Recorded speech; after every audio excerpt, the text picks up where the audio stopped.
बिस्मिल्लाहिर्रहमानिर्रहीम। अस्सलाम वालेकुम नाज़रीन, आप यूट्यूब चैनल देख रहे हैं। मैं इमरान ख़ान हूँ।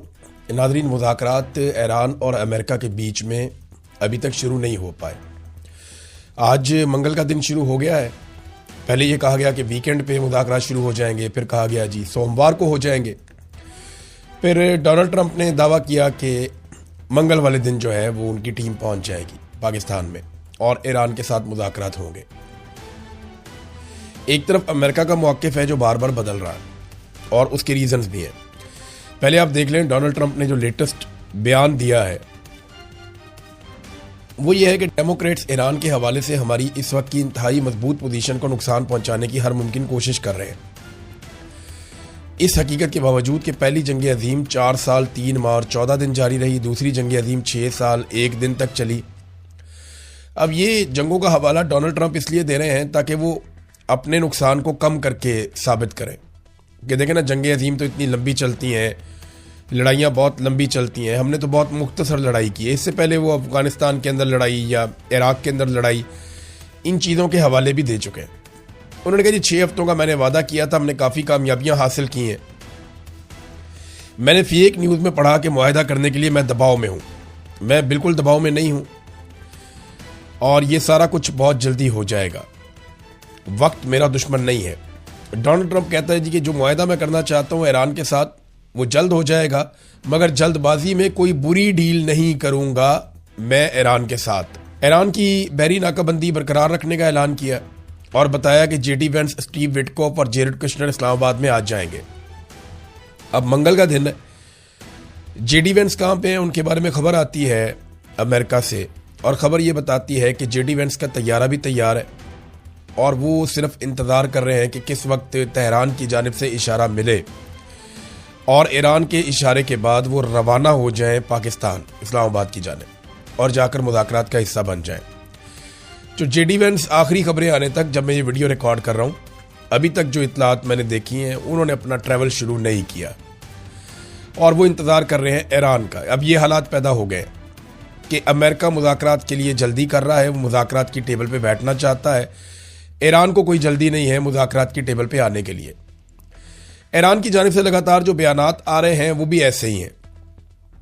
अगर आप बाकर कालिबाफ का बयान देखें तो उन्होंने जो हालिया स्टेटमेंट दिया, या जो इराक़ची ने हालिया स्टेटमेंट दिया, या ईरानी सदर ने, वो सारे मिलते जुलते हैं। पहले ईरानी सदर को देखते हैं। ईरानी सदर ने कहा कि ईरान और अमेरिका के दरमियान मुज़ाकरात के मुमकिना दूसरे दौर से कबल ईरानी सदर ने यह कहा कि ईरान कभी ताकत के आगे सर नहीं झुकाएगा, ईरानी कभी नहीं झुकेंगे। उन्होंने कहा कि ईरान में अमरीकी हुकूमत के हवाले से गहरा तारीखी अदम एतमाद पाया जाता है जो अभी भी मौजूद है, हम उन पर भरोसा नहीं कर सकते।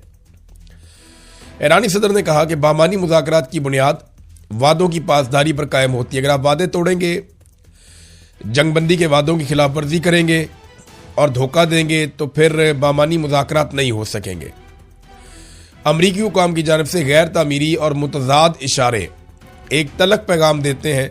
वो ईरान के हथियार डालने के ख्वाहिशमंद है कि ईरान अपने हथियार फेंक दे। इराक़ची ने एक और बड़ी इंपॉर्टेंट बात की है, जो वज़ीर ख़ारजा है अब्बास इराक़ची। उन्होंने कहा कि इसहाक डार साहब के साथ भी उन्होंने टेलीफोनिक बात की है। उनके स्टेटमेंट्स वैसे भी आ रहे हैं कि ईरान अमेरिका के हवाले से तमाम पहलुओं का जायजा लेकर आइंदा के लाएअमल का फैसला करेगा।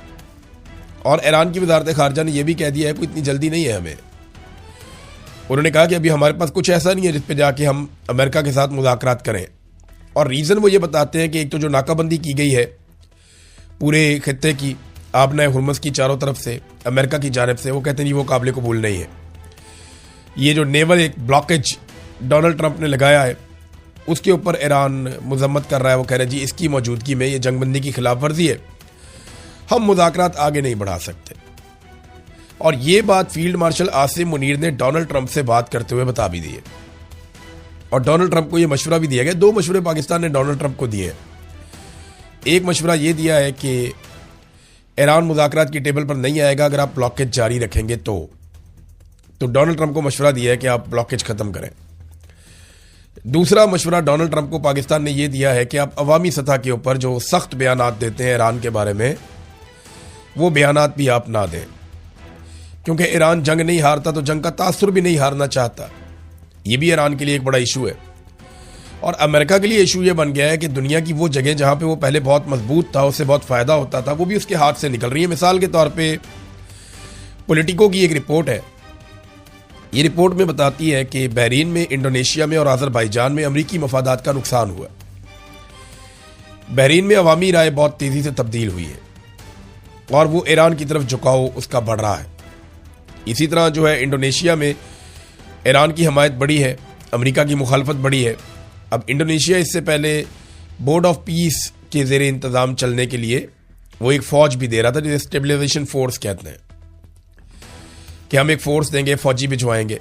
اب وہاں پہ وہ دباؤ ہے, وہ بھی معاملہ خراب ہو گیا.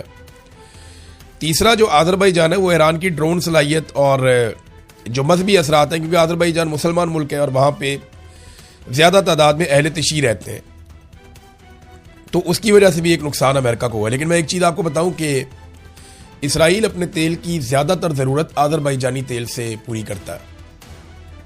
یہ شاید آپ کو نہیں پتا. اور اسرائیل کو یہ تیل فراہم کرتا ہے ترکی. 2 ممالک سے اسرائیل کو تیل جاتا ہے, جس سے اسرائیل کے معاملات چلتے ہیں اور اسرائیل کو بہت فائدہ ہوتا ہے. تو اسرائیل کی انرجی کی ضروریات 2 مسلمان ملک پوری کرتے ہیں, اور تیسرا مسلمان ملک ترکی ہے جو اسرائیل کی تیل کی ضروریات پوری کرنے کے لیے مدد فراہم کرتا ہے. یعنی چاہے وہ باسفورس ہو, چاہے وہ ترکی میں سے گزرنے والی پائپ لائن ہو, کچھ بھی ہو, اسرائیل کی جو انرجی کی ضروریات ہیں وہ ترکی کے ذریعے سے پوری ہوتی ہیں.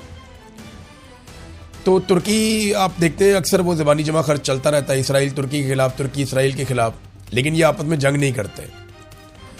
ترکی کی قیادت اسرائیل کے خلاف سخت ترین بیانات دے کے اپنی عوام کے اندر مقبول ہوتی ہے. اسی طرح جو اسرائیلی قیادت ہے وہ ترکی کے خلاف سخت ترین بیانات دے کر اپنی عوام میں مقبول ہوتے ہیں. اور دونوں آپس میں لڑتے نہیں ہیں بلکہ ایک دوسرے کا مفاد بھی دیکھتے ہیں.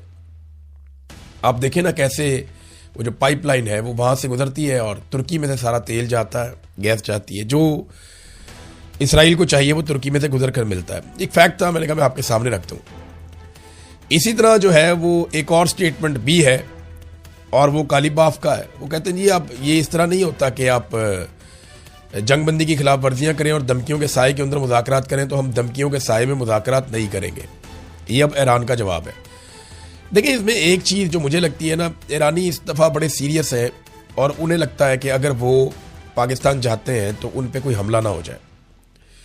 لاسٹ ٹائم کے حوالے سے بھی یہ بتایا گیا کہ انہوں نے اپنے بہت سارے پلان تبدیل کیے تھے. جب وہ واپس گئے تو وہ الگ ایئرپورٹ پہ اترے اور وہاں سے انہوں نے الگ طریقے سے سفر کیا.